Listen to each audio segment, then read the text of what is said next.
누가복음 17장 11절. 예수께서 예루살렘으로 가실 때 사마리아와 갈릴리 사이로 지나가시다가 한 마을에 들어가시니 나병 환자 10명이 예수를 만나 멀리 서서 소리를 높여 이르되 예수 선생님이여 우리를 불쌍히 여기소서 하거늘 보시고 이르시되 가서 제사장들에게 너희 몸을 보이라 하셨더니 그들이 가다가 깨끗함을 받은지라. 그 중에 한 사람이 자기가 나은 것을 보고 큰 소리로 하나님께 영광을 돌리며 돌아와 예수의 발 아래에 엎드려 감사하니 그는 사마리아 사람이라. 예수께서 대답하여 이르시되 10사람이 다 깨끗함을 받지 아니하였느냐? 그 9은 어디 있느냐? 이 이방인 외에는 하나님께 영광을 돌리려 돌아온 자가 없느냐 하시고 그에게 이르되 일어나 가라 내 믿음이 너를 구원하였느니라 하시더라. 아멘. 주신 말씀으로 믿음의 원리와 감사라는 제목으로 하나님의 말씀을 듣습니다. 가도 가도 붉은 항토길 숨막히는 더위뿐이라. 낯선 친구를 만나면 우리를 문둥이길이 반갑다. 천안 상거리를 지나도 수세미 같은 해는 서산에 넘는데 가도 가도 붉은 항토길 숨막히는 더위 속으로 뜰름거리며 가는 길. 버드나무 밑에서 신을 벗으면 집게다비를 벗으면 발가락이 또 한 개 없다. 앞으로 남은 2개의 발가락이 잘릴 때까지 가도 가도 십리길 전라도길. 나병 환자들에서 소록도를 찾아가는 여정을 기록한 나은 자가 쓴 시입니다. 나병은 거의 불치병으로 사람들이 절망에 이르게 되는 무슨 병입니다. 이 병은 주로 동양과 열대지방에서 많이 발병하는데요.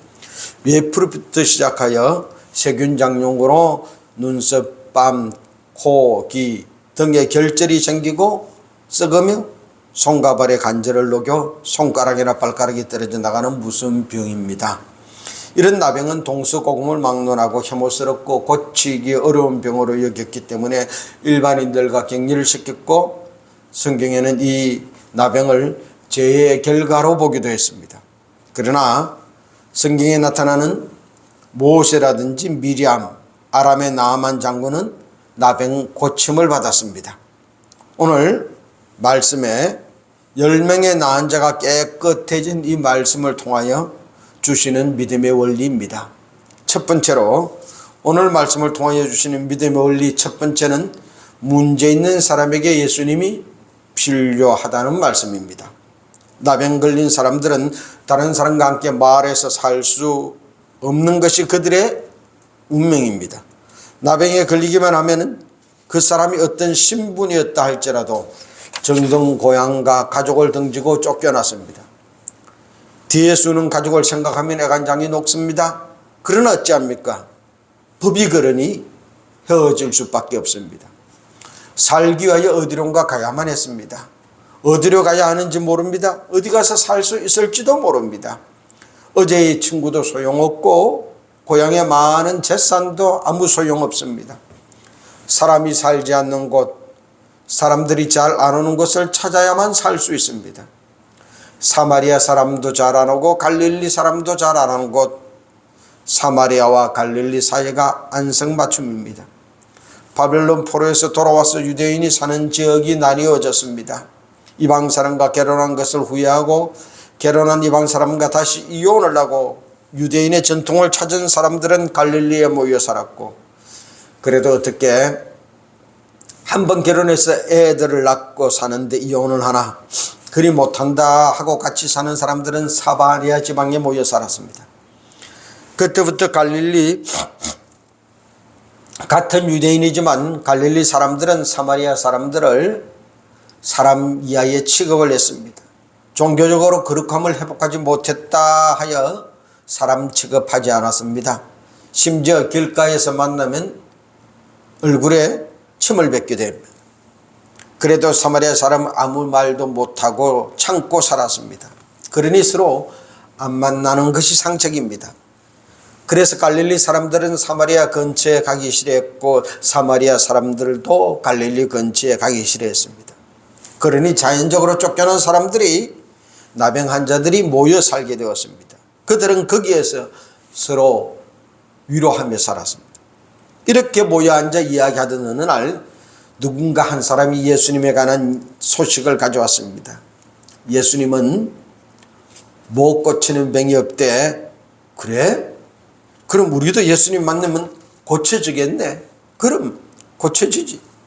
그러면 다시 집에 가서 살 텐데 옛날 했던 일 다시 할 수 있는데 이번에는 정말로 잘할 수 있는데 그들에게는 예수님만이 유일한 희망이었습니다. 그 예수님이 그들이 있는 곳을 지나간다는 소식을 들었습니다. 그 소식을 듣고는 예수님을 찾아가 부릅니다. 12절 13절 말씀입니다. 한 마을에 들어가시니 나병 환자 10명이 예수를 만나 멀리 서서 소리를 높여 이르되 예수 선생님이여 우리를 불쌍히 여기소서. 그들은 비록 예수님 곁에 가까이 갈 수는 없었으나 멀리 서서 소리를 높여 불렀습니다. 그렇습니다. 오늘도 우리에게 필요한 인생 원리가 있다면 멀리 서서라도 소리를 높여 주님을 부르는 것입니다.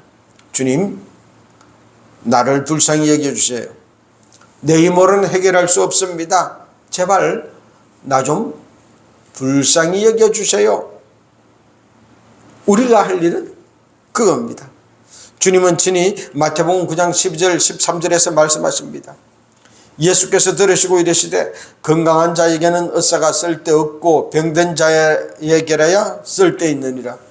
너희는 가서 내가 긍휼을 원하고 제사를 원하지 아니하신다 하신 뜻이 무엇인지 배워라. 나는 의인을 부르러 온 것이 아니요 죄인을 부르러 왔노라 하시니라. 의사가 건강한 사람에게는 필요 없고 병든 자에게 필요하듯이 나도 의인에게는 필요 없고 죄인에게 필요하다. 나는 죄인을 부르러 왔다. 예수님은 문제 있는 사람, 잃어버린 사람, 죄인을 찾아오셨습니다.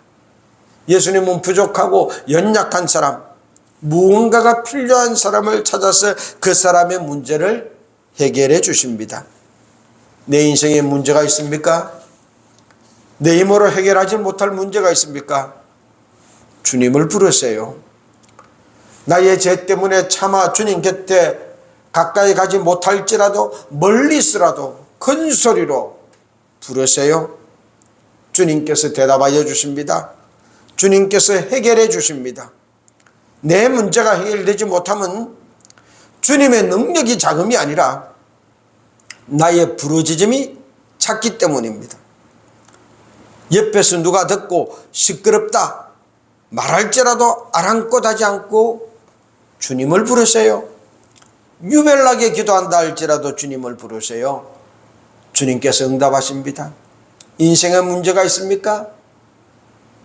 언제든지 주님을 부르세요. 그것이 인생 원리 첫 번째입니다. 내 모든 문제는 주님 앞에 가져가면 주님이 들으시면 해결되어집니다. 오늘 주일 우리가 왜 교회 옵니까? 주님 불러서 내 문제 해결받기 위함입니다. 주님 불러서 내 죄 사함 받기 위함입니다. 주님 불러서 이 한 주간에 내가 해야 될 일 주님의 도움 받기 위함입니다. 인생의 첫 번째 원리, 문제는 주님께 가져와 부러지는 것입니다. 인생의 두 번째 믿음의 원리는 순종할 때 기적이 일어난다는 사실입니다. 주님께서 대답하십니다. 14절 말씀입니다. 보시고 이르시되 가서 제사장들에게 너희 몸을 보이라 하셨더니 그들이 가다가 깨끗함을 받은지라. 여기에 놀라운 믿음의 비밀이 하나 더 있습니다. 민수기 5장 1절 3절은 이렇게 기록합니다. 모든 나병 환자나 유철병 환자는 모두 진 밖으로 내보내라고 합니다. 그래서 남녀 불문하고 나병이 걸리면 진 밖으로 내보냈습니다. 만약 진 안으로 들어오는 자가 있으면 돌로 쳐 죽이라고 했습니다. 제사장이 부정하다, 나병 걸렸다 판정하면 지체 없이 진 밖으로 추방당했습니다. 그래서 주님은 나병 환자들에게 제사장에게 가서 너희 몸을 보여 나병이 나은 것을 판정받으라, 이 말을 들려주는 것입니다. 주님께서 치유 기도를 해서 깨끗하게 만들어주고 제사장에게 가라고 한 것 아닙니다. 여전히 나병 환자인 그들을 보고 제사장에게 가라는 겁니다. 제사장이 너희들이 나병 걸렸다 그 판정했으니 이제는 제사장에 가서 나병이 나은 것을 판정받으라는 겁니다. 이것이 놀라운 믿음의 비밀입니다. 병이 깨끗하게 나아서 간 것 아닙니다. 문제가 해결되어 간 것 아닙니다.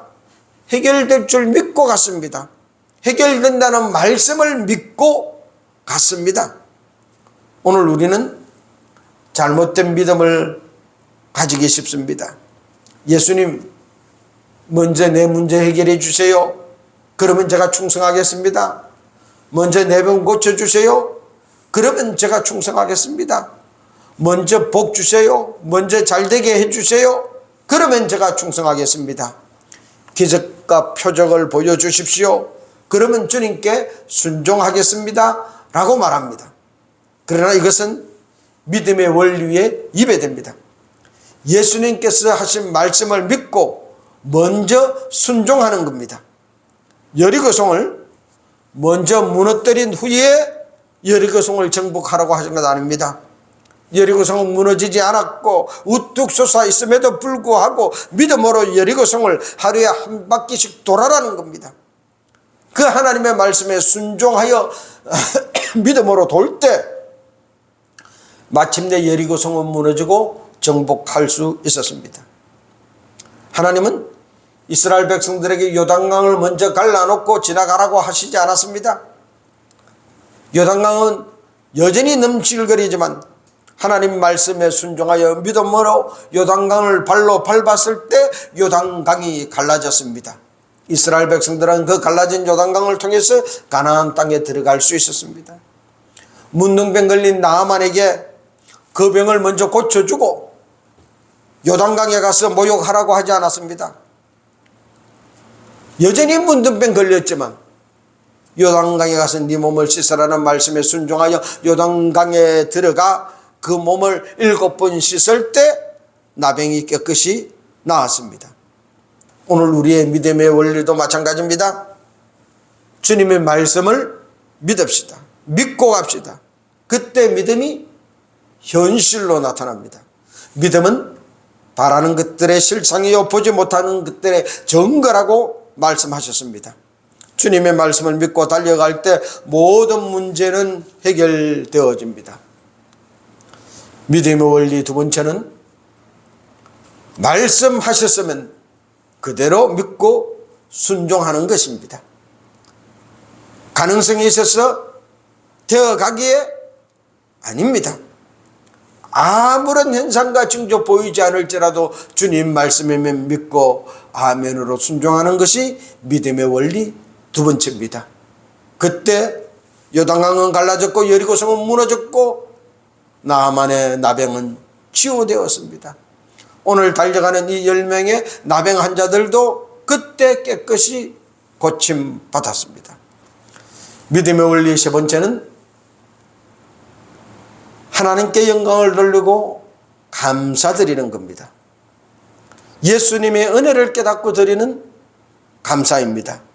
달려가다 보니 10명이 모두 나았습니다. 야, 잠깐만, 왜? 몸이 이상하네? 그래, 정말 그러네. 야, 네 나병이 없어졌어. 너도 없어졌어. 야, 제사장에 가서 확인받자. 나병이 없다는 거 확인받자. 아니야, 예수님께 돌아가자. 아니야, 예수님이 제사장에 가서 확인받으라고 해서 그러니 제사장에 가서 확인받아야 돼. 아니야, 예수님이 낫게 해주었으니 제사장이 확인해 주는 것도 중요하지만 예수님께 감사하라고 해. 9명은 제사장을 향해 달려갔습니다. 무엇보다 제사장에 판정받는 것이 중요하다. 다 나았다고 판정받고 나서 다른 것 시작하자. 우연히 나은 것으로 생각하지 않았습니다. 때가 되어서 나은 것 아닙니다. 다 썩고 뭉그러진 환자를 희고 깨끗하게 하여 주신 것은 주님의 능력이요 은혜인 줄 압니다. 감사한 마음 들었습니다. 그러나 9명은 제사장을 찾아갔습니다. 사랑하는 성도 여러분, 그 사람이 깨끗하다고 나병 환자가 아니라고 생각하십니까? 겉으로는 깨끗한 척하면서도 썩은 곳을 감추는 나병 환자처럼 영적으로 썩어져가는 나병 환자들이 얼마나 많은지 모릅니다. 애통과 절망 속에서 허덕이며 누가 나를 이 사망의 늪에서 건져줄 것인지 고민하며 살고 있지 않습니까? 오늘 우리는 추수감사주의를 맞이하여 나의 생명, 나의 건강, 나의 재산, 나의 자녀, 나의 가정, 이 모든 것이 하나님의 은혜요 선물이요 주님의 축복인 줄 알아야 합니다. 왜냐하면 우리는 예수님의 은혜로 말미암아 예수님의 희생의 보혈로 사망의 몸에서 벗어나 영생을 얻었습니다. 그러므로 우리의 감사의 동기는 주님께서 나 같은 죄인을 위하여 십자가에서 고난당하신 사실에 대한 감격에서 우러나와야 합니다.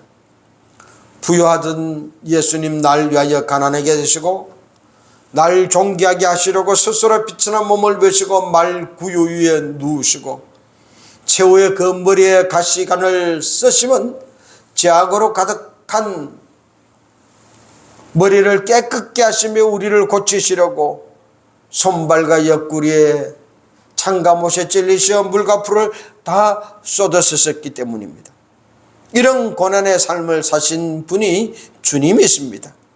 우리는 그 주님을 믿기만 하면 될 뿐입니다. 우리가 고난 사제의 삶을 살 것이 아니라 주님이 사셨고 우리는 그것을 믿음으로 구원을 받았습니다. 사랑하는 성도 여러분, 이 사실을 믿습니까?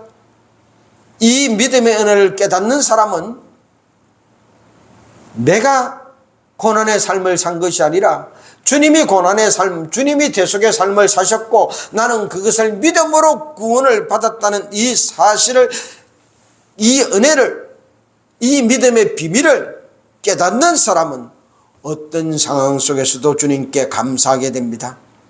누가복음 7장 47절 말씀입니다. 이러므로 내가 네게 말하노니 그의 많은 죄가 사하여졌도다. 이는 그의 사랑함이 많음이라. 사함을 받은 일이 적은 자는 적게 사랑하느니라. 무슨 말입니까? 많은 죄를 사함받은 사람은 많이 사랑받은 것이고 적은 죄를 사함받은 사람은 적은 사랑을 받았다는 것입니다. 우리는 주님의 사랑을 많이 받기를 원합니다. 주님, 나를 더 사랑해 주세요. 그럽니다. 그런데 우리는요, 주일날 교회 올 때마다 나는 죄가 없는 것처럼, 나는 죄가 작은 것처럼 그렇게 말들 합니다. 나는 깨끗한 것처럼. 그런 사람은 주님의 사랑을 많이 받을 수 없습니다. 죄가 많은 사람이 주님께 많이 사함받고 많은 사랑 받습니다. 그러므로 예배 올 때마다 주님 앞에 죄를 고백하고 용서받읍시다. 많이 용서받읍시다. 그것이 주님의 사랑을 많이 받는 길입니다. 또한 이 감사는 인정과 환경을 초월하는 감사입니다. 가서 제사장에게 네 몸을 보이라. 예수님의 이 말씀을 들을 때 희망이 생겼습니다. 제사장에 가서 보이기만 하면 되는구나. 제사장을 찾아서 달려갔습니다. 제사장을 찾아가다가 몸이 깨끗해진 것을 발견했습니다. 얼마나 기뻤겠습니까? 꿈인지 생신지 어리둥절했습니다. 9사람은 제사장을 향하여 그렇게 달려갔습니다. 고향이 그립고 가족이 보고 싶어서 속히 제사장에게 갔을 겁니다. 그들은 이미 자기에게 필요한 것이 충족되었기 때문에 다시 예수님께 올 필요가 없다고 생각했을 겁니다. 그런데 그 중에 한 사람이 걸음을 멈추었어요. 자기 병을 고쳐주신 예수님을 생각합니다. 그리고 발길을 예수님께로 돌렸습니다. 이 사람은 사마리아 사람입니다. 이 사람은 예수님의 은혜가 고마워 주님 발 앞에 엎드려 감사드렸습니다. 고침받은 나병 환자, 얼마나 고향이 그립고 가족이 그리웠겠습니까? 지금까지 오랫동안 격리되었던 생활을 생각하면 속히 고향으로 달려가고 싶었을 겁니다. 그러나 이 사마리아 사람은 그것을 억제하고 먼저 예수님께로 돌아왔습니다. 사람이 자기 행편에만 치중하면은 이 9명처럼 자기 집으로 달아나듯이 그렇게 행동합니다. 영국의 청교도신 존 밀턴은 44세에 장님이 되었습니다. 눈이 멀었어요. 그러나 그는 자신의 육안에 어둡게 하고 주님만을 보도록 하는 신령한 눈을 주신 것을 오히려 더 감사했습니다. 사라밧의 가부는 흉년에 자기의 독자와 함께 먹을 최후의 양식을 하나님의 사람을 위하여 내어드렸습니다. 그때 하나님이 그를 위하여 평생 먹을 것을 갚아주셨습니다. 가난한 가부는 자기가 먹을 생활비 전부인 렙돈 2냥을 하나님께 드렸습니다. 부자에게는 렙돈 2냥 매우 작은 것입니다. 그러나 그에게는 생활비 전부였습니다. 그때 주님은 그 여인을 향하여 자신의 전 재산을 드렸다라고 말하며 기뻐했습니다. 누구든지 사람의 사정과 환경을 고려하면 결코 하나님을 기쁘시게 할 수도 없고 감사할 수도 없습니다. 10사람이 다 깨끗함을 받지 않았느냐? 그 9은 어디 갔느냐? 오늘 우리는 이 말씀을 생각하면서 하나님 앞에 진정한 감사를 드리는 사마리아 사람처럼 믿음의 원리에 사는 사람인지 아닌지, 환경과 행편에 의하여 살아가는 것인지 우리 스스로를 뒤돌아봅시다. 믿음과 감사는 정비례합니다. 감사는 믿음의 척도입니다. 감사하는 사람은 신앙이 성숙한 사람이요 감사할 줄 모르는 사람은 신앙이 미숙한 사람입니다. 역경 중에도 감사할 줄 아는 사람이 믿음이 뜨거운 사람입니다. 서독의 어떤 진실된 크리스찬이 혀가 암에 걸려서 혀를 절단할 수밖에 없었습니다. 의사가 수술을 하게 되면 말을 못하게 될 텐데요, 마지막으로 하고 싶은 말이 있으면 해보세요 라고 했습니다. 그러니 이 사람이 기도를 하고 눈을 뜨더니 이렇게 말하는 겁니다. 하나님 감사합니다. 또한 오늘 이 나병 환자가 한 감사는 행동으로 한 감사입니다. 그들이 나병 환자로 살 때 어느 날씨 좋은 날 모여서 한 말입니다. 야, 누가 만일 네 병을 낫게 해주면 너는 그 사람한테 무엇을 하겠냐? 그래? 만약에 누가 내 병을 고쳐준다면 나는 내 가족과 함께 그 사람 종노릇이라도 하지. 맞아, 나도 그런 심정이야. 그러던 그들의 나병이 정말로 나았습니다. 그러나 한 명만 돌아와 감사하고 9명은 달아나 버렸습니다. 달아난 9명이 감사하다고 생각 주지 않았을까요? 아닙니다. 그들도 감사하게 생각했습니다. 그러나 그들은 행동이 제사장에게 가는 것이 먼저였습니다. 가서 판정받는 것이 먼저였습니다. 그러면 제사장에게 갔다가 그들이 되돌아왔습니까? 되돌아왔다는 기록은 없습니다. 제사장에게 보이고 나서 그들은 자기들의 갈 길을 찾아갔습니다. 감사란 때를 놓치면 못하게 됩니다. 누가 나에게 선물을 주었으면 받는 그때 감사를 표해야 됩니다. 집에 가서 혼자 방에 앉았어요. 야, 참 감사하다. 너무 좋다. 너무 감사하다. 100번을 해보세요. 그건 감사가 아닙니다. 선물을 받는 그 순간 단 한 번이라도 감사합니다 표해야 그것이 진짜 감사입니다.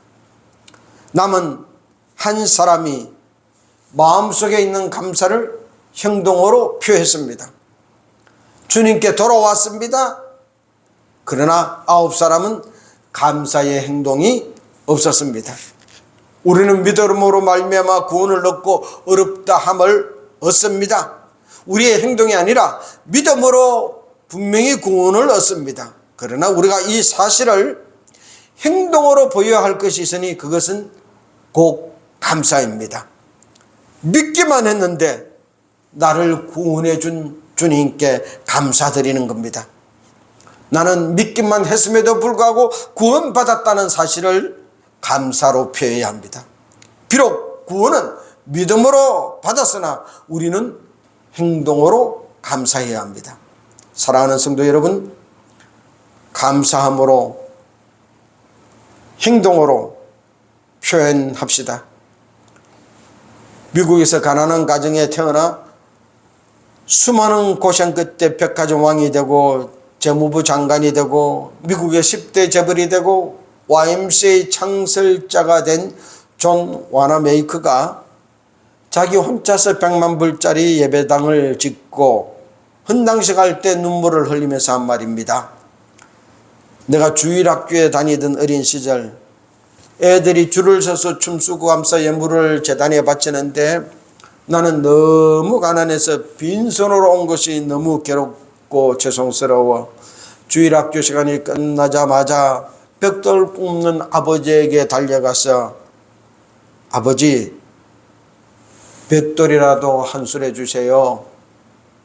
그리고 그 벽돌 한 수레를 끌고 목사님을 찾아갔습니다. 당시 잠버던 목사님은 내게 손을 얹고 축복 기도를 해 주셨습니다. 그로부터 30년이 지난 오늘 나는 하나님의 축복으로 단독으로 100만 불의 예배당을 짓게 되니 이 큰 은혜를 어떻게 말로 다 하겠습니까? 감사드립니다. 라고 말했습니다. 감사는 몸으로, 물질로, 행동으로 표해야 됩니다. 그래야 우리의 감사가 하나님 앞에 심겨집니다. 우리의 감사가 하나님 앞에 심겨질 때 30배, 60배, 100배 열매 맺는 생활 속에서 거두게 되어집니다. 청교도들이 신대륙을 찾아간 것은 한번 잘 살아보겠다는 것이 아니었습니다. 예수님을 잘 믿어보려고 한 일입니다. 그들의 마음속에는 예수님 잘 믿어보겠다는 생각뿐이었습니다. 바다를 건너다 죽을지도 모릅니다. 새로운 곳에 가서 어떻게 살지도 모릅니다. 그러나 예수님 잘 믿을 수 있다면 모든 것을 희생해도 좋다고 생각하여 떠났습니다. 미 대륙에 도착했습니다. 그의 겨울을 지나고 항무지를 개척하고 첫 농사를 지을 때 103명 출발했던 사람들은 절반 정도만 남았습니다. 배를 타고 오다가 죽었고 최대 겨울에 얼어 죽었고 인디안과 싸우다 죽었습니다. 항무지를 개척하고 첫 농사를 지을 때까지 6개월 동안 굶주림 속에서 지냈습니다. 드디어 첫 농사를 수확했습니다. 그 수확량의 3분의 1을 떼어서 하나님께 먼저 드리면서 감사했습니다.